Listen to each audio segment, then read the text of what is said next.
right back in 2003, our next guest was introduced as someone with an incredible story to tell. Yeah, so Heather Morris spent many years speaking with Jewish Holocaust survivor Lali Sokolov, who was imprisoned in Auschwitz concentration camp during the Second World War. He was given the job of tattooing numbers on the arms of his fellow prisoners. Heather later retold Lali's story in her debut novel, The Tattooist of Auschwitz, which went on to become an international bestseller. Yeah, it's now been adapted into a 6-part Sky drama with Melanie Lynskey playing the part of Heather. Going to be speaking to Heather and Melanie next, but first, let's take a look. I was a young man in a terrible place. This is what it was every day. But I found something there. Someone.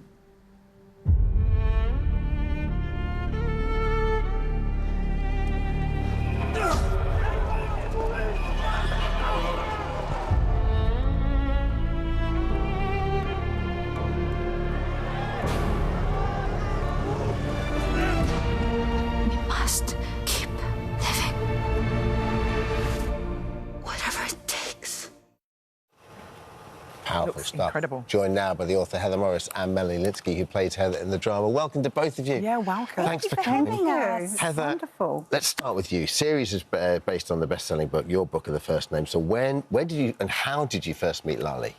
I met him because I had a cup of coffee with a friend who simply said, I have a friend whose mother has just died and his father wants to tell somebody his story.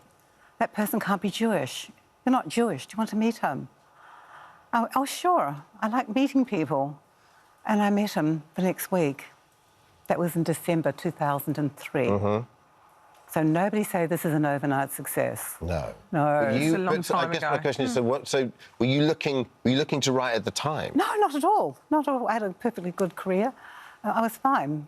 But he wanted to talk to somebody. And you wanted to talk to someone that wasn't Jewish? That wasn't Jewish, who would listen. Because of you're one stage detached or removed from... Yeah. Okay. There could not be a Jewish person alive, he said, who didn't have baggage and did not have their own story. And how can they tell my story when they've got their own? Yeah. Very clear on that. So what did you do then? What was your... Because your initial take was to write a screenplay, correct? Yes, because I didn't know how to write a book. Yeah. Yeah. And then what happened? Because you didn't write a screenplay, you wrote a book. Well, yes, I wrote the screenplay, and it was even optioned in Melbourne with an attempt to try and make it into a feature film. And Melanie was involved with that production company. It was wonderful. Yeah. But, of course, it didn't get up, as so many do, as you probably know. And it was only, I think in 2016, when I was visiting my brother and sister-in-law in San Diego, that my sister-in-law said to me, oh, for goodness sake, write the thing as a book and get on with it. Mm-hmm. She was tired of me complaining. Yeah. I gave it a go. I wrote a book. Yeah. Did you feel a sense of pressure knowing that you had to convey this story in the right way and you owed it to him to make it fantastic? Look, you got it in one. I owed it to him and nobody else. Yeah. And I had been very clear from day one that I had not written the story of the Holocaust, that I've just written a Holocaust story. Yeah. Lali's story, his memory. It would differ to every other Holocaust survivors. And so when the facts didn't always meet up with what he was telling me, and if it wasn't significant, I went with his memory. Mm. That's so interesting, that, like how a memory crystallises, and the thing, especially when you've been through the trauma that Lali would have been through. Melanie, let's bring you in. So this gets optioned, this gets made. Mm. Obviously, you don't feature in the book, so were you hesitant to start with, Heather, that you were going to be a character in the adaptation? No. Oh, no. No, that was never part of the deal. Right. It was to tell the book. But the wonderful producer and screenwriter who spent a lot of time with me, to get more information, and Jacqueline went back to Claire, the producer, and said, I think we've got a story within a story. And they arm up the back. And I could see the value of it, but not necessarily for my character, but for having somebody portray Lali as an old man who was the man I knew. Mm. And that hearing now his words and the way I had heard them. Yeah. And then we got this incredible woman here to come in and... You'll remember this is 20 years ago. Okay, I was younger, so ignore the grey. For goodness sake. So, Melanie, tell us, did you actually read the book beforehand, or did you get enticed by the script? I sorry, had not read the book. I remember telling a friend, you know, I got asked to do this thing, and she said, "Have you not read that book?" And I was like, "No, I haven't." She was like, "Oh, I thought everyone had read it." And so I read the book after I had read the screenplays. Yeah. But Nepal was the screenplay.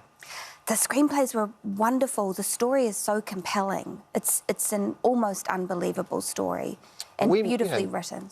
We interview a lot of actors now. We know a lot of actors who don't deliberately want to go back to the source material and they want to concentrate on the script and kind of do what the director and the writer feels like that part is just. So where's your mind at? Do you like to go and find out everything about it or the opposite? This was kind of a different instance, I guess, because I'm not in the book, so there's a remove because of that. And then also just out of respect to Heather, I wanted to read her work, and I also was sort of reading it, imagining her writing it, imagining, like, how would it feel to write this paragraph? How would it feel to have heard this story and decide what to leave in and what to take out? So it wasn't like an immersive reading experience, but it was educational. Well, what an exciting role to take on as well. I know. And I got to have my own accent, which was nice. Did Yeah. What, 2 Kiwis? Yeah. It's like twins. It must be nice for you, Melanie, because, like, for the most part, and you do a very good American accent, but you for the most part, you rarely would use your own accent. No, never. So that was very exciting. Yeah. Do you feel pressure when you're playing somebody real? Yes. It's horrible. Sorry. Again, sorry. Stressful. I did find it stressful because it's also like you can't really do like an impression. No. You know, because my role also in the series is kind of an audience surrogate. Like, you know, there's these harrowing scenes in Auschwitz and then it cuts back to somebody listening and taking it in. And there's a certain amount of like neutrality you have to have. So well, up to recently, you thought you had Jewish heritage, didn't you? I a few did. years ago. Well, you would with your name, of course. It sounds cool. Well, my name is Irish, as it turns Really? out. Yeah. I should know that. So what did you do? I'm DNA? only Irish. And you have no Jewish.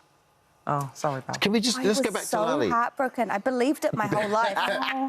Let's go back to Lali and tell his story. So people that don't know the book, what did he have to do to survive?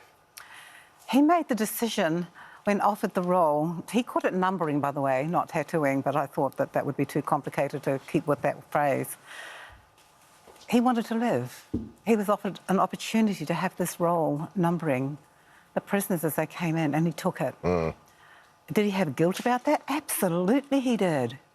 Every survivor of Auschwitz and any horror has survivor's guilt. It's a matter of degree. He made that decision, but for him, look what the outcome was. I mean, and to be fair, I guess woman. it wasn't a decision, because the decision was you either do this or you die. Pretty much, yes. Yeah. But he apologised every time he did it to people, didn't he? Yes, and I know that for a fact. Oh, look, I'll do this briefly. I was actually in Auschwitz there one day, and there was a camp, a whole lot of kids from a school in Florida, and they were off to the side for me, and they had some rabbis there talking to them about where they were. And one of the rabbis said that before they left Florida to come to Auschwitz, he went and saw 2 women in his congregation who had been here. And at that point, my ears pricked up, and he said, I asked them, what do you remember about being tattooed? Was it painful? And in unison, these 2 women said, as if he'd given them the question ahead, I don't remember if it hurt.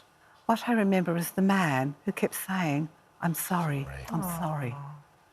They don't know that I was sitting there listening to that, being told to these kids. Wow. What do you want people to take from this? How important is it that the Holocaust lives on in our memory and we keep learning from it? I want people to watch these episodes, and you may not enjoy them. That's not a word we can use, is it? Yeah. But when the episode ends, feel something. Just feel something. Anger, frustration, love, hurt, whatever. It's going to make you feel something. Well, thank you, Heather. Thanks, Thank you so Melanie, much. as well. Thank you, The Tattooist Melanie. Auschwitz airs on Thursday, the 2nd of May on Sky Atlantic and on Now. The book is available to buy now. Thank you. Lovely. It's time to take a break. We'll see you after this.